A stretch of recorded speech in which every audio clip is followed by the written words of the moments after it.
ለውጥ የሚባለው ነገር ሙያ ነው። እዚሁ የመታሸቱ ጉዳይ ለምንድነው እንዲቀጥል መንፈቅድለት?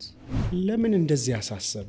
ብዙ ነገራችን ግምት፣ ጥርጣሬ ወይም ደግሞ የሆነ ሰው የተናገረው ሐሳብ ወይም የሆነ ሰው የጻፈው መጽሐፍ ነው የሚገዛን። ከኛ ሀገርና ከአፍሪካ ተጨባጭ ከኛ ማህበረሰብ ተጨባጭ አንጻር የቱ ጋር ነው ያለ ነው?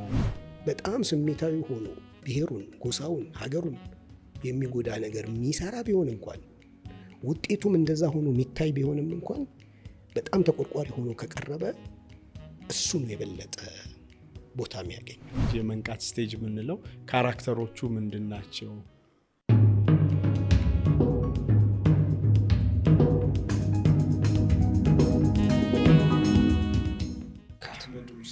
ሀቢብ ስለምትወደው ብዬ ነው ከነ ድረስ አላህ ብሎ ዳግም እንኳን ተገናኘን። ስላገኘሁ በጣም ደስ ብሎኛል። ዛሬ ኦልሬዲ ከዚህ በፊት ስለተዋወቅን ድጋሚ ማስተዋወቅ አያስፈልገምና ብዙ ጊዜ አህመድ በሆነ ነገር ይታወቃል። ድሮ ጀምሮ እኔ ከማቀህ ጀምሮና ለውጥ ለውጥ ለውጥ ይላልና ግን ምናልባት እነዛ ለውጥ የሚላቸውን ነገሮች ከእድሜ፣ ከሂደት፣ ከልምድ፣ ከንባብ እሳቢያቸውን እየቀያየሩ ሊመጡ ይችላሉ። ግን አስተውለዋል? ከለውጥ ጋር እንዴት ታየዋል? አታችመንት እንዴት ታየዋል? መቼ ነው አሁን ለውጥ የሚባል የመጀመሪያ ስልጠና ራሱ ከሰጠ? አዎ በጣም ረጅም ጊዜ ነው። 10 ምናምን ዓመት አልፎታል። ሰምቲንግ 16 ወይ ምናምን 16 ዓመት ሜይ ቢ ኤግዛክትሊ አሁን ማሰብ ይኖርብኛል። ግን የዛን ጊዜ የነበረው እንዳልከው የለውጥ እሳቤው የግለሰብ ለውጥ እንዴት ነው የሚመጣው የሚለው ፓርት ነበር።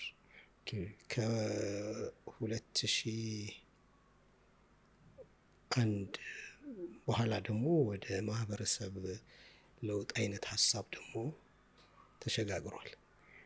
እዛ ደግሞ 2003-4 ድምጻችን ይሰማ ሙከራ ተደርጓል። ከዛ እንደገና ከእስር መፈታት በኋላ ሲያደገ ነገር አለ። ማህበረሰብ ለውጥ የሚለው አለው። ሀገራዊ ለውጥ ላይ የተወሰኑ ነገሮችን ለመወያየት የኢትዮጵያ ልትሻገር ምንድነው የሚያስፈልጋት ሰምቲንግ የሚሉ ነገሮችስ ደግሞ ለምን እንደዚህ ያሳሰበ? ከሱን ጀምር እስኪ። ማለት 16 ዓመት ቀላል ዓመት አይደለም። ስለ አንድ ጉዳይ ከግለሰብ ጀምሮ የሆነን የማህበረሰብ ክፍል ከመለወጥ ከዛ ደግሞ ሰፋ ብሎ ስለ ሀገር፣ ስለ ዓለም ለውጥ ማሰብ በራሱ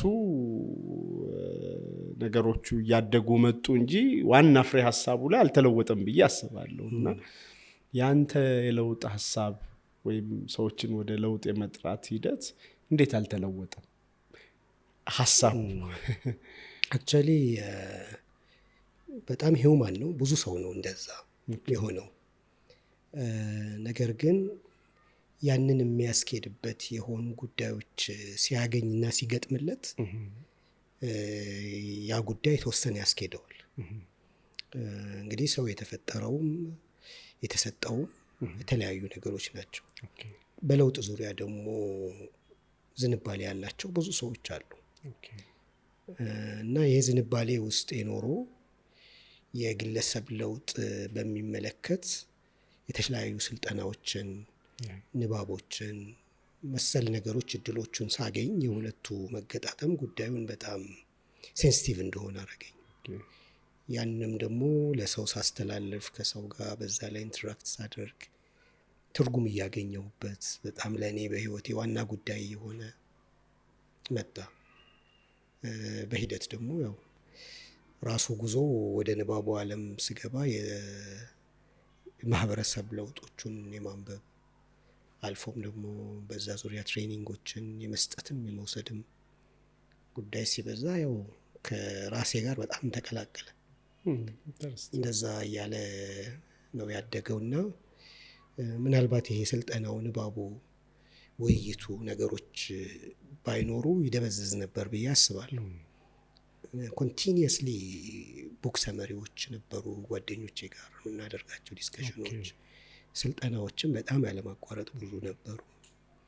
እነዚህ ጉዳዮች ይመስለኛል ነገሩ ሳይበርድ ብዙ ጊዜ እንዲወስድ ያደረገው የድምጻችን ይሰማ መምጣት በራሱ ጉዳዩ እስር ቤት ደግሞ ከዛ ባለፈ ከሁሉም ኢትዮጵያዊ የተለያየ ሀሳብ ካለው ጋር መቀላቀሉ፣ ዲስከስ ማድረጉ፣ መማማሩ ምናምኖቹ እነዚህ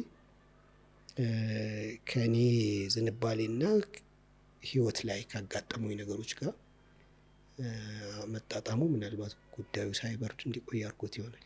የሚገርም ነው። እዛ ላይ ለዚህ ሁላ አመት ስትቆይ እንዴት አየኸው ማለት አሁን የለውጥ ሳይንስን ወይም የለውጥ ሂደትን ትረዳለህ ብዬ በደንብ አስባለሁ። የማህበረሰብ ለውጥ የሚያልፍባቸውን ፕሮሰሶች ሂደቶችን እና ለምሳሌ እንደ ሀገር የሀገራችንን የኢትዮጵያ እንደ ምሳሌ ልናነሳ እንችላለን እና አንድ የማህበረሰብ ለውጥ የሚያልፍበትን እርከኖችን በአንድ በኩል አይተህ አንተ ደግሞ በቅርብ ስትከታተለ ያለው ስታየው ያለው ስታለሰለጥነው ያለውን ማህበረሰብ ደግሞ እንደ ኬዝ ብታየው ምንና ምን ናቸው?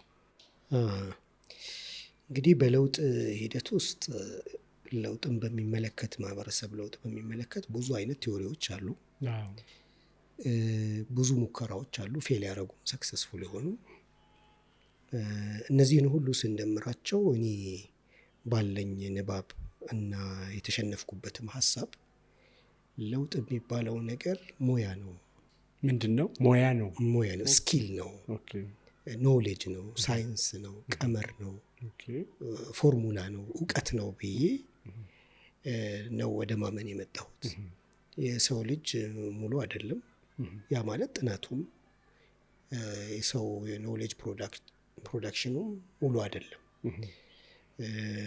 ነገር ግን የተመረተ እውቀት ማለት በዚህ ሁሉ የሰው ልጅ ውጣ ውረድ ውስጥና ታሪክ ውስጥ ይህን ታሪክ በቅርበት በጥልቀት በመመርመር የተገኙ ዊዝደሞች ተጠራቅመው ማለት ነው።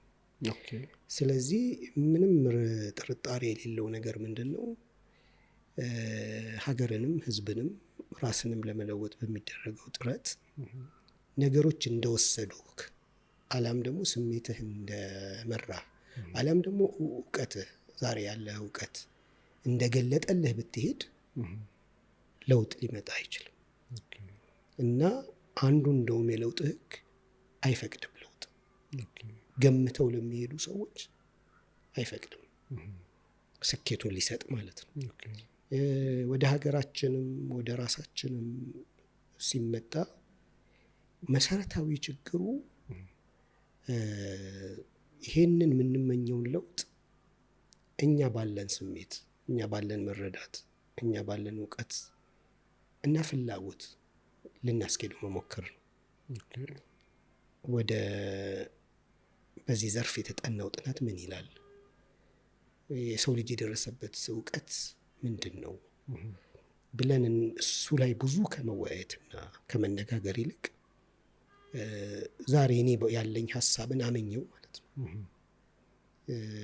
በዛ ፍቅር ላይ ወድቄ ባልተፈተሸ ባልተመረመረ ሀሳብ ላይ ሆኜ ይህን ሀሳቤን ላነግስ ነው የምታገለው እንጂ ሀሳቤን ራሱ ደግሜ ወደ መመርመር ለመሄድ በእውቀት ለመፈተሽና የቀደመው ሀሳቤ ከእንደገና በተሻለው በእውቀት በምርምር በተገኘው ሀሳብ ለመተካት ፈቃደኛ አለመሆን አንደኛው መሰረታዊ ችግራችን ነው ብዬ አስባለሁ። ግን ሰዎች በሌላ መልኩ ደግሞ ያዩታል። ለውጥ የሚባለው ነገር ማይቀር ነገር ነው፣ ኢኔቪተብል ነው። ሰዎች በሆነ ጊዜ የተለያዩ እንስሳትን ገድለው ይበሉ ነበር። ከዛ ወደ ግብርና ሄዱ። ከዛ ደግሞ ኢንዱስትሪ ወደሚባል ነገር መጡ። አሁን ወደ ቴክኖሎጂ መጡ። ፈለጉትም አልፈለጉትም ሰዎች ከሚኖሩበት ያኗኗር ዘይና የጊዜ ሂደት ውስጥ ፈለጉም አልፈለጉም ለውጦች እየመጡ ይሄዳሉ እና ለውጦች የግዴታ ታቅደው ታልሞ አይደለም ብለው አርጊው የሚያደርጉ ሰዎች አሉ፣ የሚከራከሩ። ለነሱ ያለ ሀሳብ ምንድን ነው? ያው ለውጥ የሚባለው ነገር ታቅዶ ታልሞ ብቻ አይደለም የሚመጣው። ነገር ግን ለውጡን የሚያመጣው ኮዝ ግን ሲፈጠር ብቻ ነው የሚመጣው። ያ ኮዝ የተፈጠረው ታስቦ ሊሆን ይችላል፣ በሆኑ ምክንያቶች ሊሆን ይችላል። ኮዙ ሳይኖር ግን ከዛ በኋላ ሌላኛው ነገር አይመጣም። ስለዚህ አሁን ያለው ጉዳይ ይህንን ጥበብና ሙያ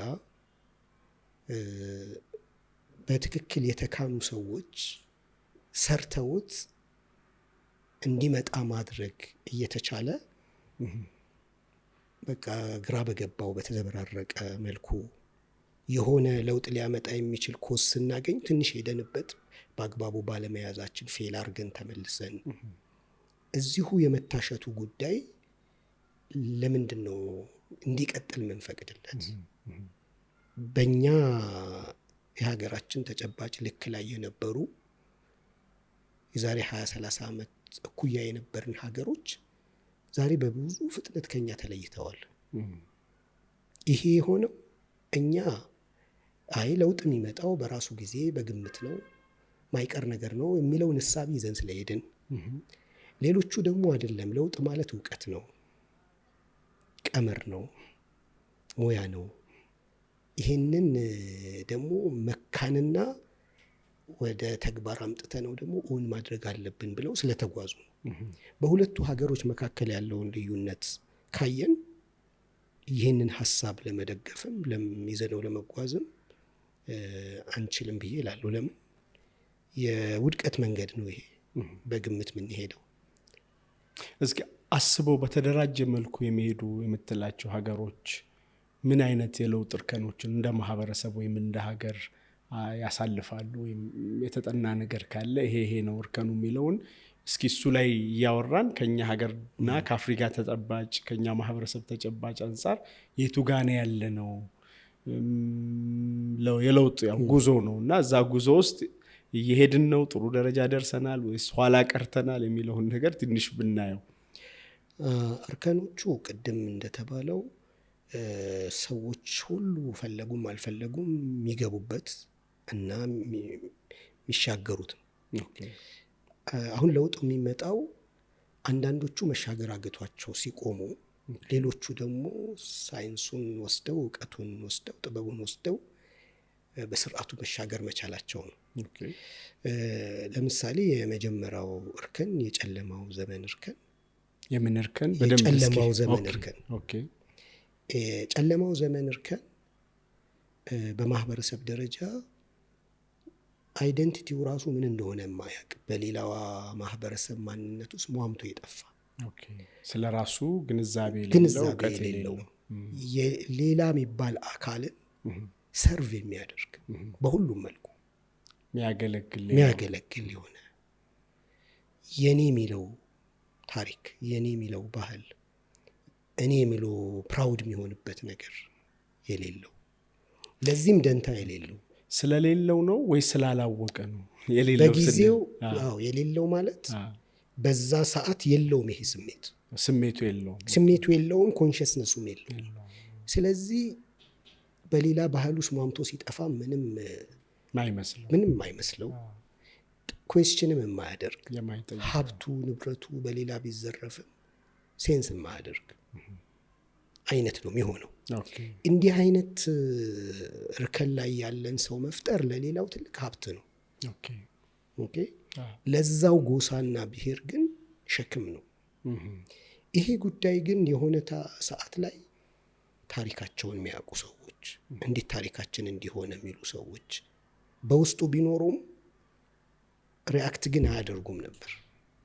ግን ይሄንን ማድረግ ሲጀምሩ በዙሪያቸው ያሉ ሰዎች ማንነታቸውን ሲያስተዋውቁ ምን ይከሰታል? ወደ ሌላኛው መባነን ወደሚባለው እርከን መሻገር ይጀምራል። ልክ ከእንቅልፍ እንደሚባን ነው ማለት ነው። ራሱን ይጠይቃል። እኔ እኮ እንዲህ ነኝ፣ ለምን እንዲሆንኩኝ አይደል የሚል ጥያቄ ያነሳል። ከእንቅልፍ ጋር አያይዘው ሲገልጹት በጣም ለምሳሌ እንደው ማደንዘዣ ወስዶ ወይ ኮማ ውስጥ ገብቶ የነበረ ሰው በማታ ቢነቃ የት እንዳለ አያውቅም። በቃ ተደናብሮ ካልጋ ሲወርድ የሆነ ነገር ይሰባብራል። በሩ የቱ ጋር እንደሆነ አያውቅም። ከዛ በር ነው ብሎ ሲሄድ ግድግዳ ጋር ይጋጫል። ግራ ያገባው ነገር ምንም ነገር አይታየው፣ አልተገለጠለትም። እንትን ወይ ከሳጥኑ ጋር ይጋጫል። በተጋጨ ቁጥር ኮንሽስ እየሆነ ይመጣል። የሆነ በሩን መስታወቱን ምናምን ዙሪያ ገባውን ትንሽ ግን ፍለጋ ጀምረዋል፣ መውጣት ፈልጓል። ተነስቶ እንደነቃ ሰሚ ኮንሺየስ ነው፣ በከፊል ነቅተዋል ማለት ነው። በከፊል ይነቃል። በከፊል መንቃቱ ደግሞ የሆነ ነገርን እንዲሞክር አይደል፣ እንዲያይ እንዲጠይቅ አድርጎታል። ግን ሙሉ በሙሉ ስላልነቃ ሊጋጭ ይችላል አይደል፣ መንገዱን ሊያጣ ይችላል፣ ተመልሶ ሊቀመጥ ይችላል። እንደዛ አይነት ግራ የመጋባት መባዘን ውስጥ የሚገባ በማህበረሰብ ይሄን እናያለን ብዙ ጊዜ። እንደ ማሁን እንቅልፉን በሰው እንደ ምሳሌ እንደ ሜታፎር አየ ነውና በማህበረሰብ ላይ ይሄ ሲገለጽ ምን እንዲሆን ነው የሚሆነው? ስለ ማንነቱ መጠየቅ ይጀምራል። ከዛ በኋላ ደግሞ ተጎድቻለሁ፣ ተበድያለሁኝ፣ ተገፍቻለሁ፣ በሌላ ማህበረሰብ ውስጥ ሟሞቼ እንድጠፋ ተደርጌያለሁ፣ ይሄን መመለስ አለብኝ የሚል አይነት ስሜት ውስጥ ይገባል። እና ይሄ ስሜቱ በጣም እንትን ነው፣ ኃይለኛ ነው። ተቆርቋሪነቱ፣ ስሜቱ፣ ተበድያለሁ የሚል ነገሩ ግን በምን መልኩ ማኔጅ ማድረግ እንዳለበት ገና መንገድ ላይ ነው። ስለዚህ በተሳሳተ መልኩ ያወጣዋል። ይሄ ነገሩ ምን ያደርገዋል? ውድቀት ያመጣበታል፣ ድካም ያመጣበታል፣ የማይገባ መስዋዕትነት ያስከፍለዋል። እነዚህ ነገሮች ደግሞ የበለጠ እንዲነቃ ያደርጉታል። ይሄ ነገር ማድረግ እኮ ልክ አይደለም፣ ከዚህኛው ይሄ ነበር ማድረግ የነበረብኝ እያለ እየነቃ ሁኔታዎች እያስገደዱት አይኑ እየተገለጠ ማንነቱንም ደግሞ ያለማቋረጥ የበለጠ እየተረዳው፣ መጀመሪያ ላይ ግልብ በሆነ መልኩ ሊሆን ይችላል የሚረዳው፣ በውስጥ በደንብ እየገባ እየተረዳ ይመጣል። እዚህ ጋር ያለው ጉዳይ ምንድን ነው? እዚህ ሌቭል ላይ መገለጫዎች አሉት። አንደኛው መገለጫ አጠቃላይ ነገሮቹን የሚመራው በጥርጣሬ ነው። በቃ ይጠረጥራል። ጥርጣሬው ምንድን ነው? በታሪክ ይጠረጥራል። የሆነ አካል እንዲያርጎኛል፣ ያንን ጉዳይ አጥንቶ መርምሮ የሆነ ቦታ ከመድረስ አይደለም፣ የሆኑ አየር ላይ ያሉ ሀሳቦች ሁሉ ይገዙታል። ምክንያቱም ፍርሃት ላይ ነው ያለው አይደለ? እዚህ ላይ ባነዋል፣ ግን ሙሉ በሙሉ ኮንሽየስነስ ውስጥ ስላልገባ ጥርጣሬውም ከፍርሃት የመነጨ ይሆናል አይደል? ልጠቃ እችላለሁ፣ አሲሚሌት ያደረገኝ አካል አለ፣ ስለዚህ ተገፍቻለሁ። ግን ኤግዛክትሊ አጥንቶት ይሄ ነው ብሎ ስለማይለይ ማያጠቃውንም አካል አጠቃኝ ብሎ ሊነሳ ይችላል ማለት ነው። ኦኬ። ስለዚህ በእኛ ሀገር ተጨባጭ ውስጥ እንዲህ አይነት ነገሮች እንዴት ናቸው? በደንብ ነው የሚታየው። ማለት ብዙ ነገራችን ግምት፣ ጥርጣሬ ወይም ደግሞ የሆነ ሰው የተናገረው ሀሳብ ወይም የሆነ ሰው የጻፈው መጽሐፍ ነው የሚገዛን። ትርክቱም እንደ ማህበረሰብ ጥያቄ ጠይቆ ነው ይሄ እኮ ልክ አይደለም፣ ምክንያቱም ከዚህ ታሪካችን አንጻር፣ ከዚህ ሁኔታችን አንጻር፣ ከዚህ ተጨባጫችን አንጻር ብሎ ማብራራት አይችልም። ቶሎ ይገዛዋል። የኔ የሚላቸው ሰዎች የሚሉትን ነገር ቶሎ ይቀበላል። ከዛ በኋላ ደግሞ ጥርጣሬ በቂው ነው አክሽን ለመውሰድ፣ ግምቱ በቂ ነው። ስለዚህ ስሜት ደግሞ አለው። ተቆርቋሪነት ለብሔሩ፣ ለሀገሩ፣ ለእምነቱ፣ ለሃይማኖቱ፣ ለምናምኑ ተቆርቋሪ ነው። የእውነት ነው የሚቆረቆሩ። መስዋዕትነት ደግሞ የማይገባ መስዋዕትነት ይከፍላል። ከዛ ሌላው ባህሪው ደግሞ አዙሪት ውስጥ ነው ያለው። ተመሳሳይ ችግር በተመሳሳይ ሁኔታ ይሰራል። የመባነን እርከን ባህሪው ከችግር ተምሮ ቶሎ አይወጣም። ድጋሚ ያን ችግር ይደግማል። በቃ እዛው እየዞረ አዙሪት ውስጥ ነው የሚገባው። ኳሊቲው ምንድን ነው? የማንነት ጥያቄና ታማኝነቱ፣ ተቆርቋሪነቱ ይሄ መልካም ነገሩ ነው በዚህ በእርከን ላይ። ይህንን ማዳፈን ስህተት ነው። ይሄ ማንነቱን ሲጠይቅ አይ ወደ ጨለማው መሄድ አለብህ አይባልም። ይህንን እንዴት ነው ማኔጅ የሚደረገው? ስለዚህ ወደሚቀጥለው እርከን መጓዝ ማለት እዚህ እርከን ላይ ያለን መልካም ነገር ይዘን እዚህ ውስጥ ያሉ መጥፎ ነገሮችን ደግሞ ማስቀረት ነው። ስለዚህ አሁን የመባነን እርከን ላይ ግጭት ይበዛዋል። በተለይ ደግሞ በጋራ አብሮት ሊጓዝ የሚችል አንድ ዓላማ ሊኖረው የሚችል አካል እሱ ጋር ጭምር ይጋጫል። ሊጋጨው የሚገባውንም አካል አግባብ በሌለው መልኩ ይጋጫል። ስለዚህ ግጭት የሚበዛበት፣ አለመግባባት የሚበዛበት፣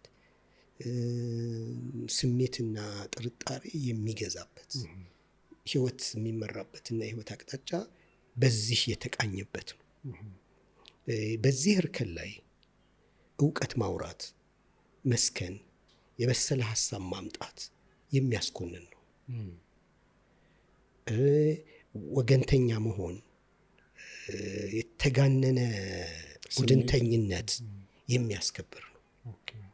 ታማኝ ነህ ማለት ለቡድንህ ኤክስትሪሚስት መሆን ነው። ጭፍን የሆነ ወገንተኝነት ከሰጠህ በቃ ታማኝ ይጨበጨባል። ታማኝ ነህ ነው። ይሄ ነገር እኮ ከእውቀት አንጻር ማለት ስትጀምር ካዲ ትሆናለህ። ከዛ ቡድን እንደውም የመገለልም አደጋ ከፍተኛ ነው የሚሆነው። ይሄ እንግዲህ የምንኖረው ህይወት ነው። የመባንን እርከን ባህሪው ነው። በስለህ መገኘት ማለት እዛም እዚህም የምትል አቋም የሌለክ፣ ለወገንህ ማትቆረቆር። ሌላ ደግሞ በጣም ስሜታዊ ሆኖ ብሔሩን፣ ጎሳውን፣ ሀገሩን የሚጎዳ ነገር የሚሰራ ቢሆን እንኳን ውጤቱም እንደዛ ሆኖ የሚታይ ቢሆንም እንኳን በጣም ተቆርቋሪ ሆኖ ከቀረበ እሱ ነው የበለጠ ቦታ የሚያገኝ። ሰዎች መስማት የሚፈልጓቸው ጆሮአቸው የሚጣፍጣቸው ቃል ትንሽ ወጣ ያለ ኤክስትሪም ነገር የሆነው ነው። ለዘብ ባለ ቁጥር ጣዕሙ ይቀንስባቸዋል። በቃ ይሄ ስፓይሱ ማለት እንትኑ ነው። ይሄ እንትኑ በጣም ጀግንነቱ፣ ጀብደኝነቱ፣ ኤክስትሪሚስት መሆኑ ምናምን ፓርቱ በጣም ይወደዳል። ደግሞ በዚህ ሰዓትም ደግሞ ኢምፖርታንት ነው ይሄ ስሜት። ለምንድን ነው? ከዛ ስለሆነ የተወጣው ጉልበት ይፈልጋል ከጨለማው ለመውጣት። ይሄ ጉልበቱ ፖዚቲቭም ነገር አለው። አለበለዛ ማይፈርስ ነገር ነው ያኛው፣ አይለቅም። እና በዚህ መልኩ ያለው ነገር ይሄንን ነገር ማንም ሰው ያልፈዋል። ይሄን ማያልፍ ማህበረሰብ ጥናት ላይ አልተገኘም ነው የሚሉት። ግን አንድ እዚህ ጋር ቻሌንጅ ላድርግ ሀሳባችንን በደንብ እንድናየው። የግዴታ አንድ ማህበረሰብ ከጨለማ ወደ መባነን መግባት አለበት ወይ? ቀጥሎ የምናየው ወደ መንቃት ነው አይደለ? አሁን ያልከው ስሜቱ ምኑ መጣላቱ መጠራጠሩ አለ። ግን ከእንቅልፍ ከነበረበት ወይም ጨለማ ከነበረበት መባነን የሚባለውን አሻግሮ ወደ መንቃት መውሰድ አይቻልም ወይ? በታሪክ ውስጥም እንደዛ አይነት ክስተቶች የሉም ወይ? ቀጥታ ማለት ነው። አሁን ኢምፖርታንት ነው ስላልከ ነው ስሜቱ ኢነርጂው አልከ። ግን ልክ የእውቀት ኮንሽየስነስ ወይም መንቃት እንዳለ ሁሉ የሞራል ኮንሽየስነስ አብሮ አድርጎ እቺን ስቴፕ መሻገር አይቻልም ወይ? ይቻላል። ግን ምንድነው እስካሁን ባለው ታሪክ ይሄንን የሰሩት መልእክተኞች ብቻ ናቸው፣ ሩሱሎች ናቸው አለይሂም ሰለዋቱላህ። መልእክተኞች ወደ መጨረሻው ኢንላይትመንት ወደሚባለው ነገር ነው የሚያሻገሩት። ሂውማንሊ ግን በሰው ሂደት ውስጥ መዝለል አልተቻለም። ለምንድን ነው? የሰው ባህሪው ራሱ ምንድን ነው? አንድ ነገር እውቀት ለማግኘት ስትል እኮ ማለፍ ያለብህ ኤክስፒሪየንስ ማወቅ ያለብህ እውቀት አይደለ? ቀስ እያለ አይደለም እየዳበረ የሚመጣው።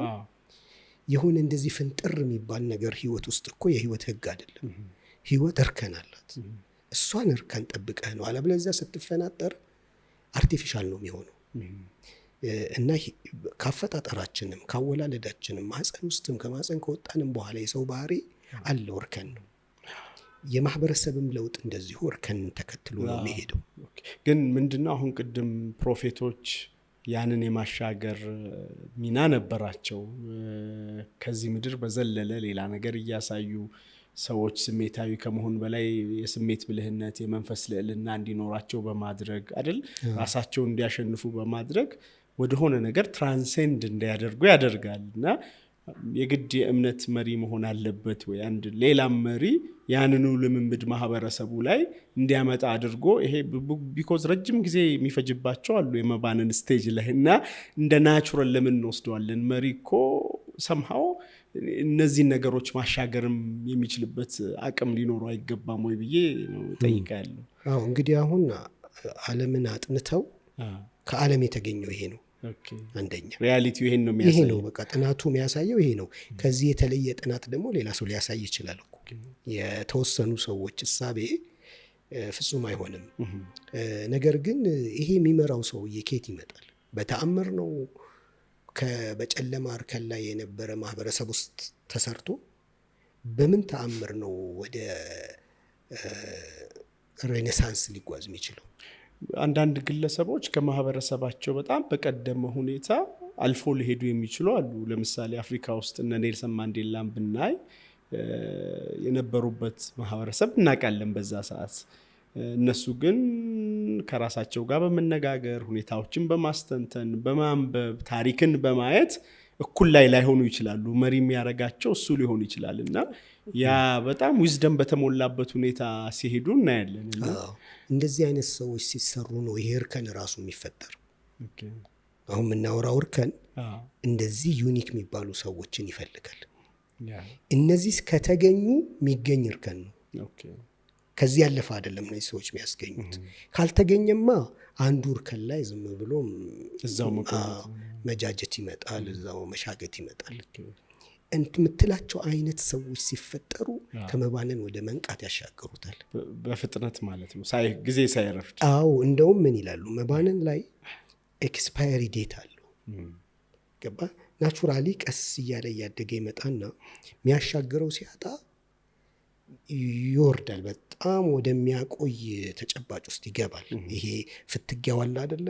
ግጭቱ አለ፣ ስሜቱ አለ፣ አለማወቁ አለ። እነዚህ ነገሮች ተደምረው ጉዳታቸው እየበዛ ይመጣል በቶሎ መውጣት ካልተቻለ። ከዚህ ማን ነው የሚያሻግረው? እንደዚህ ነገን ማየት የቻሉ ማህበረሰብ በዚህ ሁኔታ ተጨባጭ ውስጥ መቆየት እንደሌለበት አውቀው ሳይንሱን ተከትለው ቀመሩን ተከትለው ፍልስፍናና እሳቤውን ተከትለው መርህና ህጉን ተከትለው የሚያወጡ ናቸው። ይህንን ማውጣት የቻሉ ሰዎች ወደ መንቃት ያሻገሩታል። ስለሱ ትንሽ ትነግረን። የመንቃት ስቴጅ የመጀመሪያው የጨለማው ጊዜ ነበር አይደለ? የእንቅልፉ ጊዜ አለ፣ የመባነንን አየን። እስኪ ሶስተኛው ስቴጅ የመንቃት ስቴጅ የምንለው ካራክተሮቹ ምንድን ናቸው? መንቃት ውስጥ ገብተናል ብለን ልንል የምንችለው ምን ኢንዲኬተሮች ክሪቲካል ኢንዲኬተሮችን ስናይ ነው። የመጀመሪያው ጉዳይ ወደ እውቀት ማምረት ጥርጣሬና ግምት ማቆም ይጀምራል። እውቀት ማምረት ሲባል እውቀት ማምረት ሲባል ምንድን ነው? እንግዲህ ምንድን ነው የሆን ነው፣ ሌሎች ሀገሮች እንዴት ነው ያደጉት ይልና እዚህ ጋም የሚያጠና እዛም ጋም ያጠና፣ ከዛም በኋላ የተጠኑ ጥናቶች ደግሞ የተወሰኑ ሰዎች ጋር ደግሞ የማድረስ ይሄ ሙቀት ይፈጠራል። ይሄ መጀመሪያ ላይ ስሜት በጣም ይሞቀው የነበረ ሰው ከዛ ደግሞ የእውቀት ፋይንዲንግ ምናምኖቹ በጣም ተች የሚያደርጉት ስሜት የሚሰጡት ትርጉም የሚሰጡት የሚያጠና የሚመራመር የሆነ እውቀት ላይ ሲደርስ ደስ የሚለው ያ ደግሞ ለሆኑ አካላቶች ሲደርሳቸው ደግሞ እነሱም ገና እንዲህ አይነት አየር ይፈጠራል። ከዛ ወደ ምን ይመጣል? የሚያወሩት ሰዎች ለፍተው ደክመው አጥንተው የደረሱበትን እውቀት ወደ ማውራት ሲመጣ በስሜት ዝም ብሎ ያወራ የነበረ ነገር ነውር ይሆናል፣ መሃይምነት ይሆናል። እንዴ ከዚህ እውቀትና ጥናት ጋር እኮ ይሄ በጣም ትረሽ ነው አይዲያው ተብሎ በሁለቱ መካከል ሰው ትክክለኛ ሚዛን መስጠት ይጀምራል። እንደ ማህበረሰብ ማለት ነው። ሁሉም አይደለም ግን ተጽዕኖ ሊፈጥር የሚችለው አካል አንተ ተነስተ ዝም ብለህ ስሜት ብታወራ ጀጅ ያደርጋል።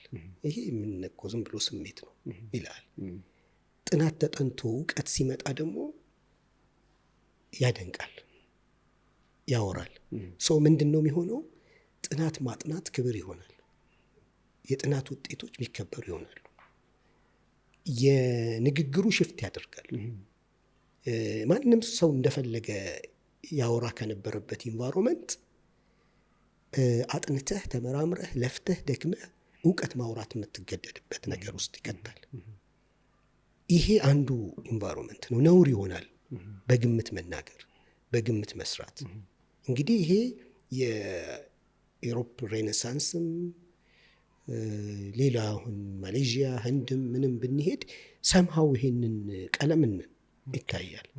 ለእውቀት ቦታ መስጠት ይሄ ትምህርት ማለት አይደለም። እውቀት በቃ የሰው ልጅ ህይወቱን ሊቀይሩ የሚችሉ ጉዳዮች የቀን ተቀን ጉዳዮቻችንን በእውቀት በምርምር አጥንቶ መፍትሄ መስጠት፣ ያ መፍትሄ ደግሞ ሪሊ ተች የሚያደርግ ሆኖ ሲሞከር ደግሞ የሚሰራ ሆኖ ያገኙታል። በቃ ወደዚህ ይመጣል። ይሄ አንዱ ባህሪው ነው። ሁለተኛው ባህሪ የመጀመሪያው ላይ በጣም ከፍተኛ ስሜት ነበረ። ከፍተኛው ስሜት ምን አይነት ሰዎችን ይሰራል? አንዳንዶቹ ታግለው ተጋፍተው ተጋጭተው ሰልችቷቸው ወሬ ነው ይሄ ነገር ብለው ለሆነ ለሀገር ነው የታገሉት ብለው የሚሏቸው ሰዎች ሲያዩቸው ሳይሆን ይቀራል። ያዋጣል ያሉት መንገድ ሲያዩት አያዋጣም። እነሱንም አደከማቸው፣ ብዙ አስከፈላቸው። ምንም ጠብ የሚል ነገር የለውም። ይሰለቻሉ። በቃ የተወሰነው አካል ይወድቃል። በዚህ የተወሰነው አካል ደግሞ ትንሽ ያነብና እነዚህን ስራዎች መናቅና መተቸት ይጀምራል። ይህ ምንም ዝም ብሎ የልጅ ስራ ነው እኛም ሞክረ ነው ምናምን ብሎ ያናንቃል። ግን ሌላ የሆነ ተለዋጭና የተሻለ ሀሳብ የለውም። የገባው ነገር ይሄ ብቻ ትረሽ መሆኑ ነው፣ ትክክል እንዳልሆነ ነው የገባው። ሶስተኛ ሰዎች ግን አሉ፣ ስሜታቸው ያልበረደ፣ ታማኝነታቸው ያልቀነሰ፣ አሁንም ለሀገር ለህዝባቸው ለወገናቸው የመስራት ኢንትረስታቸው ያለ፣ በዛው ልክ ደግሞ ቀጣዩ መስመር የታያቸው ሰዎች። እነዚህ ሰዎች ስሜትና እውቀትን አጣምረው ይጓዛሉ። ስሜት ከበረደ አትለፋም፣ አትሮጥም፣ መስዋዕትነት አትከፍልም። ዝም ብሎ የሀሳብ አክሮባት ነው የምትሰራው። አብዛኛው ጉዳይህ ምን ይሆናል? መተቸት ላይ ነው የሚሆነው። ይሄ እርከን እኮ ሁላችንም የግድ የምናልፈው ነው፣ የሚከበር እርከን ነው። በቃ ይሄ አንዱ ስቴጅ ነው። አንደኛ ክፍል ዩኒቨርሲቲ ስትገባ አንደኛን ክፍል አይደለም የምትንቀው አይደለ? ለዛ ምክንያት የሆነ ነው። ልክ እንደዛው ይሄም የራሱ አስተዋጽኦ ማህበረሰብ ላይ ያበረከተ እርከን ነው። እዚህ ወደ መንቃቱ ሲሻገር ሁለተኛው ነጥብ የምንለው ስሜትን ከእውቀት ጋር ከጥበብ ጋር ከብስለት ጋር በማዋሃድ መጓዝ። እኛ የስሜት ብልህነት እንለዋለን። በግለሰ የስሜት ብልህነት ማለት ኤግዛክትሊ ይሄ ነው። ስሜት በእውቀት ሲታገዝ ማለት ነው። ስሜትን መዝጋት መጥፋት ሳይሆን እውቀት የበላይ ሆኖ ስሜትን ግን ስቲል ይጠቀማል ማለት ነው። ሁለቱ እርስ በርስ የተናበቡ መሄድ ሲችሉ ማለት ነው። ኢነርጂውም አለ ዊዝደሙም አለ ማለት ነው። ለብሔርህ ያለ ስሜት፣ ለጎሳ፣ ለሀገርህ፣ ለእምነት ስሜቱ አለ። የእሱን ፍትህ የማየት አድጎ የማየት ምናምን ስሜቱ አለ። ልትከፍልለትም የምትፈልገው ነገር እሱም የመክፈል ፈቃደኝነቱ አለ። ግን እንደ መጀመሪያው እርከን ላይ ጥቅም በሌለው መስዋዕትነት ላይ አትከፍልም። ያልተገባ መስዋዕትነት ውስጥ ገብተህ አጉል ጀብደኝነት ውስጥ አትገባም። ህልምህንም በሚጠልፍ መልኩ መስዋዕትነት አትከፍልም። የመጀመሪያው እርከን ላይ ህልማን በሚጠልፍ መልኩ ነው የሚከፈለው መስዋዕትነት። መባነኑ ላይ የራሱ ህልም ነው የሚያጠፋው። ሀገሩን የሚያፈርስ ነገር ይሰራል፣ ለብሔሩ የሚጎዳ ነገር ይሰራል። ግን ሀሳቡ እኮ ጥሩ እየሰራ እየመሰለው ነው። እዚህኛው ላይ ግን እያንዳንዱ መስዋዕትነት ለህልሙ አድል ያደርጋል። ለህልሙ ተጨማሪ ግብአት ነው፣ ደግሞ ውጤት ያለው መስዋዕትነት ነው። ከዚህ በኋላ ከመንቃት በኋላ ያሉ አሉ ጀስት ዲቴል አንገባባቸውም። ግን ከነቃ በኋላ ምንድን ነው ሊል ይችላል ሰው። ኦኬ ማህበረሰብ ነቃ ብለን ብንል ወዴት ነው ከዛ በኋላ የሚሄደው? መንቃቱ እስቲ እንትን ጨርሰው ባህሪያቸው። እሺ ይቻላል። ስንታየን አንደኛ ያየነው ወደ እውቀት መሸጋገር ነው። እውቀትን ማፍቀር ቫሊዩ ማድረግ ተጀምሮ እውቀት ያለው ሰው ነው ወደ ማውራት የሚካሄደው። ሁለተኛው ደግሞ ስሜትንና እውቀትን ባላንስ ማድረግ ነው። ሶስተኛው ደግሞ አንድነትን ነው። ይሄ በሚገርም መልኩ ነው የሚከሰተው። አሁን ባለው ተጨባጭ የብሔር፣ የሃይማኖት፣ የጎሳ፣ የጥቅም፣ የፖለቲካ ግጭቶች፣ ትርምሶች አሉ። ሊጣመሩና ሊዋሃዱ እንደማይችሉ ሴንስ እናደርጋለን። በተግባርም እየተጠላለፉ ነው። መጠላለፋቸው ደግሞ ህዝባችንንም ሀገርንም እንደጎዳ ግልጽ ነው። ይሄ የመባነን እርከን ባህሪው ነው። ስለዚህ መባነን ላይ ነው ያለነው እያልከኝ ነው እንደ ሀገር ወደ መንቃት አልሄድም። ወደ መንቃት ሲሄድ ምን ይሆናል? ይሄ አይዋሃድም ተብሎ የተባለው ነገር ለሀገር ሲል በሆነ መልኩ የሚሰበሰብ አካል ይሆናል። አንድ የጋራ ዓላማን በጋራ ለመስራት ከመጠላለፍ ወጥቶ ወደዚህ ሂሳብ ይሄዳል። ይሄ ፍጹም በሆነ መልኩ ይሸጋገራል ማለት አይደለም፣ ግን ይሄ የጎላ ምልክት ነው። የሚጠላለፍ ሁሌም ይኖራል ምድር ላይ፣ ግን የጎላ ምልክቱ አሁን ምንድን ነው? መጠላለፍ ነው። የጎላ ምልክት ሳይሆን ሙሉ ምልክቱ እንደዛ ነው አይደል? ምንም እኮ የመተባበር አይነት ሀገር በጋራ የመስራት አይነት አይደለም ያለው። አንደኛው አጥፊ ነው፣ ሌላኛው አልሚ ነው። ከዛ አጥፊው ጠፍቶ አልሚው መምጣት አለበት የሚመስል ነገር ነው። እዛ ላይ ግን እንደዛ አይደለም። የሆነ የጎደለው ነገር አለ፣ የሆነ መልካም የሚሰራው አለ። መልካሙ ላይ ሰፖርት አደርገዋለሁ፣ የጎደለውን እኔ እሞላለታለሁ፣ ዓላማችንን በጋራ እናሳካ አይነት ነገር ይመጣል። ይሄ እንዴት ሊመጣ ይችላል?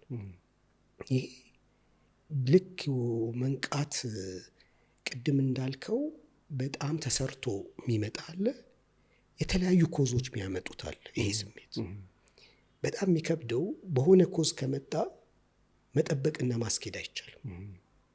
ተሰርቶ ከመጣ እንዲቀጥል ይደረጋል።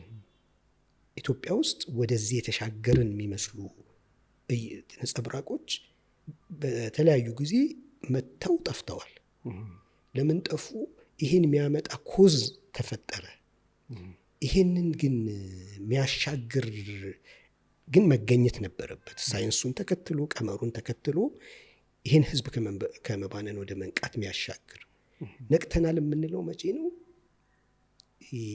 የብሔር የሃይማኖት ልዩነታችን ለሀገራችን ጥንካሬና ስልጣኔ አስተዋጽኦ በሚያበረክት መልኩ በጋራ ቻናል ስናደርገው፣ መጠላለፉን አቁመን መተባበር መናበብና መግባባት ስንጀምር ይሄ መንቃት መገለጫ። ሌላ መገለጫ አለው ታነሳው የምችል? ሌላ መገለጫው ይሄ መንቃት ሂደት ውስጥ የሚሄደው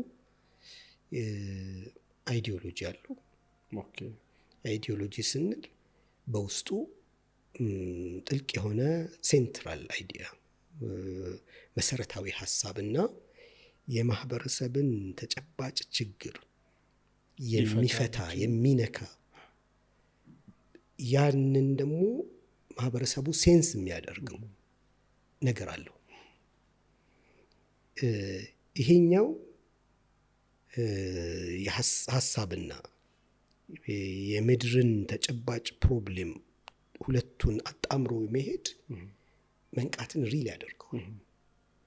አንዳንድ ጊዜ ሰዎች ሀሳብ ይኖራቸዋል፣ ህዝብ ደግሞ ሀሳብ አይገባውም በባህሪ ማለት ነው። ሀሳብን የሚያጣጥሙና የሚገባቸው እንዳፈጣጠርም የተወሰኑ ሰዎች ማለት እንዴት ነው የምንነግረው የሚለው አይደል የሚወስነው። ሀሳብን እኮ ይረዳል፣ ግን ለምሳሌ በጣም ሀሳቢዎች ፈላስፋዎች ባስቀመጡት መልኩ ላይሆን ይችላል። ሀሳቡ አይረዳውም ማለት ምንድን ነው? በባህሪው አይዲዮሎጂ ሴንትራል አይዲያ ነው ካልን፣ በባህሪው ሴንትራል አይዲያ በጣም ውስብስብና ለመረዳት የሚቸግር በዘርፉ ላሉ ኤክስፐርቶች በሚገባ መልኩ የተቀመጠ ነው። ነገር ግን ህዝብ የሚፈልገውና የሚገባው ነገር አለ። ህይወቱ፣ የቀን ተቀን ህይወቱ ይገባዋል። ይሄ ሀሳብ ለእኔ ምን ነው የመጀመሪያ ጥያቄ የሚያነሳው። ዳቦ ይሆነኛል፣ ቤት ይሆነኛል፣ ሰላም ይሆነኛል፣ እምነቴን፣ ሃይማኖቴን፣ ብሔሬን፣ ጎሳዬን በምመኘው መልኩ ትሪት ያደርግልኛል። ሁሉም እንደ ዝንባሌና ፍላጎቱ እንደ መጀመሪያ ጥያቄው መልስ ይሆነኛል ወይ ለዚህ? ኦኬ። ስለዚህ የሚመጣው የለውጥ አካል በሚያውቀውና በሰራው የሀሳብ ዓለም ውበት ተማርኮ እዛ ውስጥ ቢዋኝ፣ መሬቱ ግን ያ መሪ ባለበት የሀሳብ ውበት ልክ እዚህ የሚያጣጥመው ነገር ከሌለ ሀሳቡን ሊያጨናግፍ ይነሳል።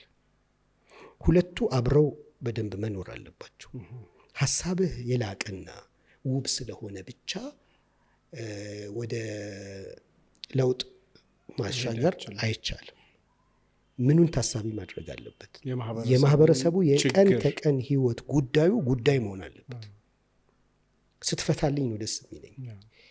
የሀሳቡ ውበቱ የሚማርከው ጥቂት ነው። ኢቭን ጊዜው ራሱ ትንሽ ነው። ኢቭን በሀሳቡ ውበት የሚማረኩ ሰዎች እንኳን የሚዳሰስና ምናምን ነገር ይዞ ካልመጣ ለትንሽ ጊዜ ነው ፌድ አፕ ያደርጋል። ኤክስፓየር ዴቱ አጭር ነው። ስለዚህ ምን መሆን አለበት? የሁለቱ ጥምረት መኖሩ በደንብ መረጋገጥ አለበት። አንዳንዴ የሆነ ነገር መልካም ነገር ለህዝብ የመጣ የሚመስል ነገር አለ።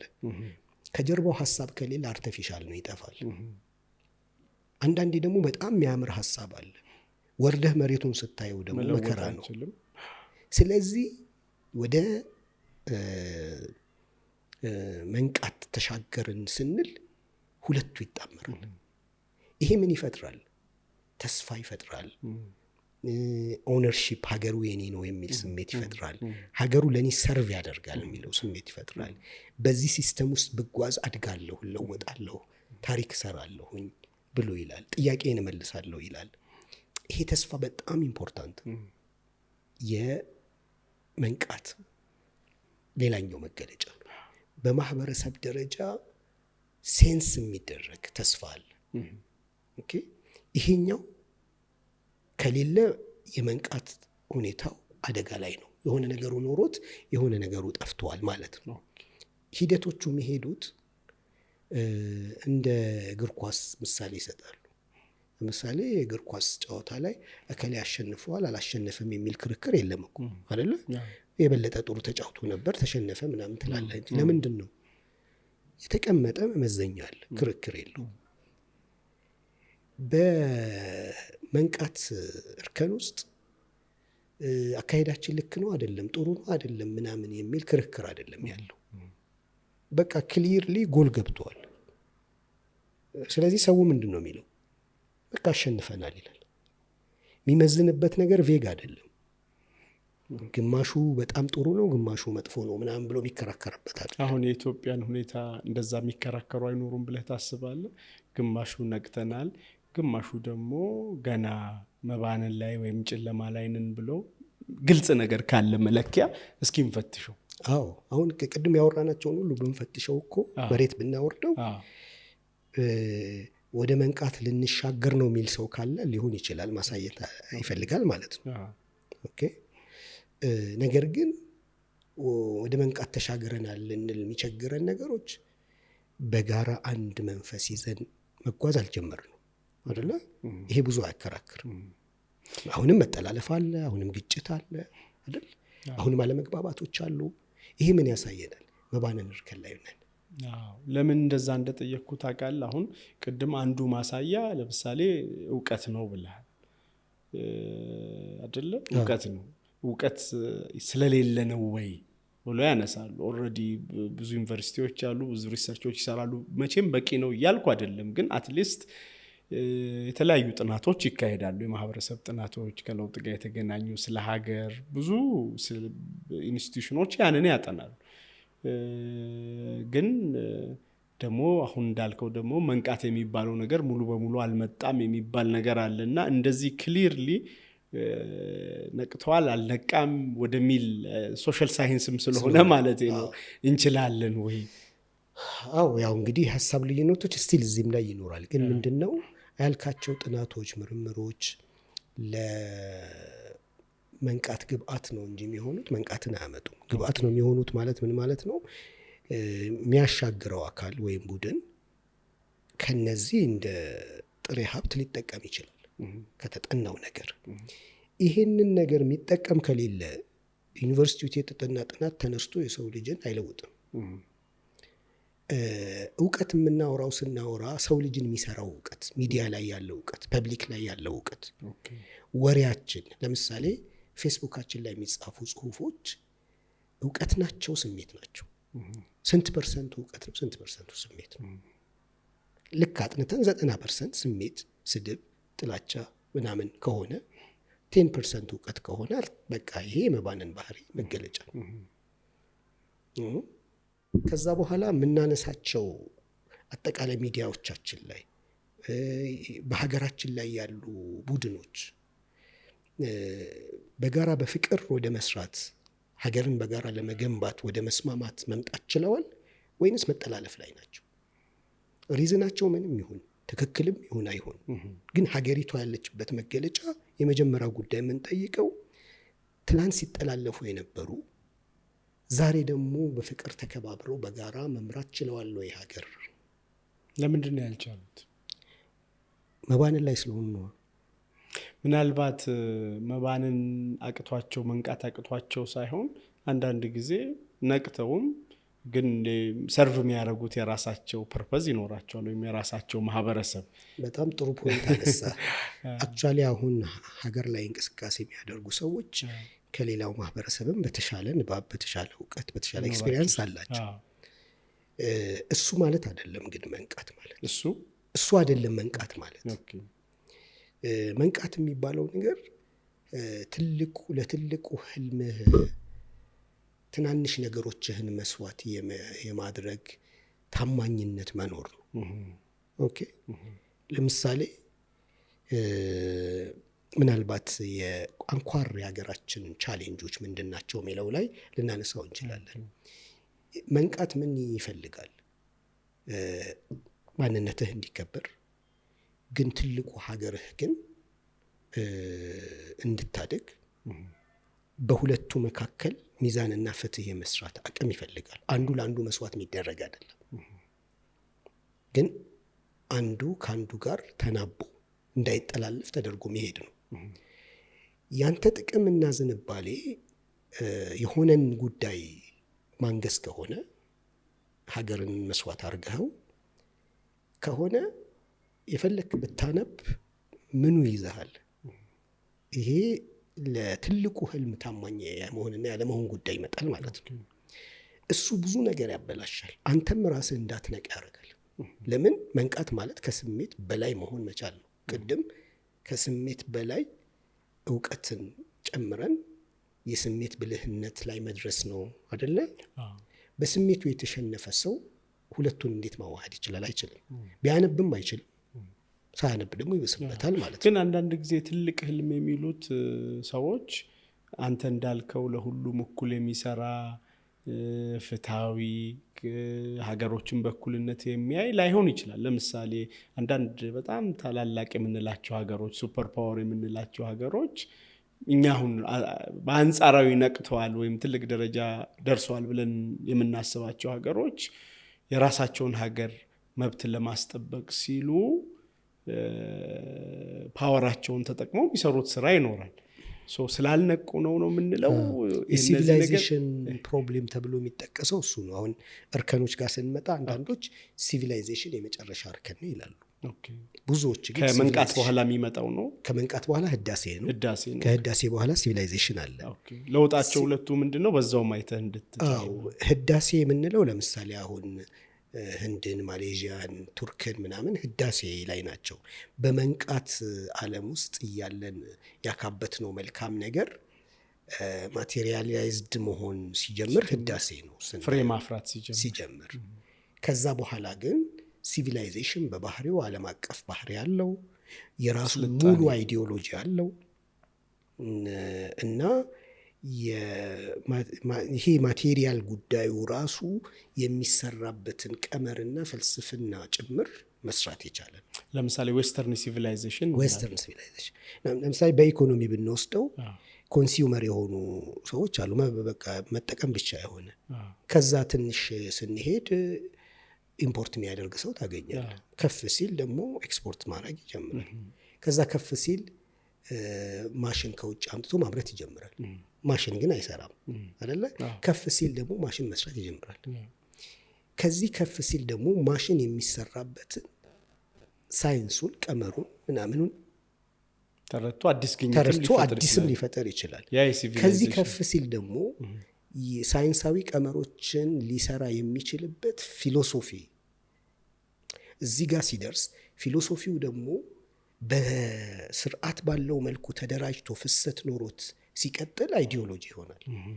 ያ አይዲዮሎጂ በባህሪው ዓለም ነኝ ብሎ ነው የሚያስበው እና ሲቪላይዜሽን ሁሌ ዓለምን የሚያይ ለዓለም እኔ ብርሃን ነኝ የሚል ዓለም ሁሉ እኔ ውስጥ እኔ ይሆን የሚል ነው። የሲቪላይዜሽን ፕሮብሌም ከዚህ ይነሳና ለራሴ ጥቅም ዓለምን ልጠቀም ይላል። አፍሪካ ካደገች ክላሽ ኦፍ ሲቪላይዜሽን ነው፣ የኔ ሲቪላይዜሽን ይሞታል። ስለዚህ ምን መሆን አለበት? የአፍሪካ ሲቪላይዜሽን እንዴት እንዳይፈጠር ላድርግ ብሎ ይሰራል። ኢትዮጵያ እንዳታድግ ብሎ ይሰራል። ስለዚህ ሲቪላይዜሽን ለሰው ልጅ የመጨረሻው መፍትሄ አይደለም። ያሳካው በጣም ትልቅ ነገር አለ። ምን ጎደለው ግን? ለሰው መሆን አቃተው። ለማን ሆነ? ለሀገር፣ ከሀገርም ለጥቂት ቡድን ነው።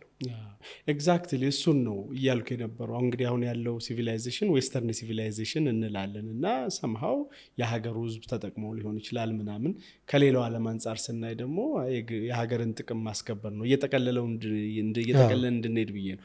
ወደ እኛ ሀገርም ስንመጣ እንዴት ብለህ እንድታስበው አሰብኩ መሰለኝ። ይህንኑ ሞዴል ሀገር ውስጥ የተለያየ ግሩፕ ይኖራል አደለ? ስለዚህ የሆነው ግሩፕ ልክ እንደ ሀገር ብለህ አስበውና የራሱን ማህበረሰብ የራሱን ብሔር ጥቅም ለማስጠበቅ ሲል ሩቅ ሊሄድ ይችላል፣ ግን ክላሽ ሊያደርግበት ይችላል ከሌላው። ስለዚህ ወደፊት ወደኋላ የመሄድ ጉዳይ ይመጣል።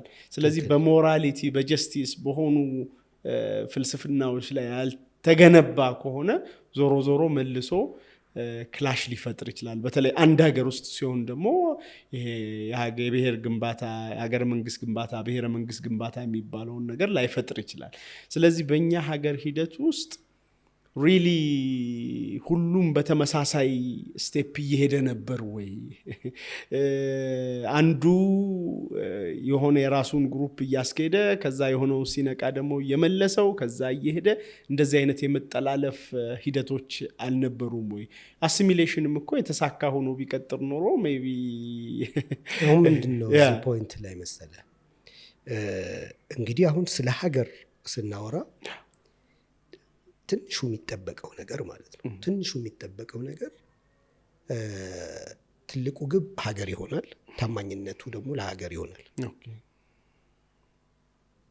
ኦኬ ብሔር ቢሆንስ ምሳሌ ኖ ይሄ ብሔር ራሱ በቃ ራሱን ችሎ መቆም ይችላል ብዬ ካልኩኝ ለዛ ብሔር ታማኝነቱ መኖር አለበት። በማንን ግን የሚከብደው ለሀገርም ለተነሳው ብሔርም ለጎሳውም ታማኝ አይደለም። ታማኝነቱ ላይ ፕሮብሌም አለ፣ ጥያቄ አለ። የሆነ መስዋዕትነት መክፈል ቢኖርበት አያረገውም። ለምሳሌ የሆነ ብሔርን እየመራ ነው፣ ለሌላ አሳልፎ መስጠት ብሔሩን የበለጠ የሚጠቅም ቢሆን የዛን አክል ዝግጁነት አለው ወይ? ከታማኝነቱ አንጻር ሀገርን ተወው፣ ቆምኩለት ለሚለው ታማኝ ነው ወይ?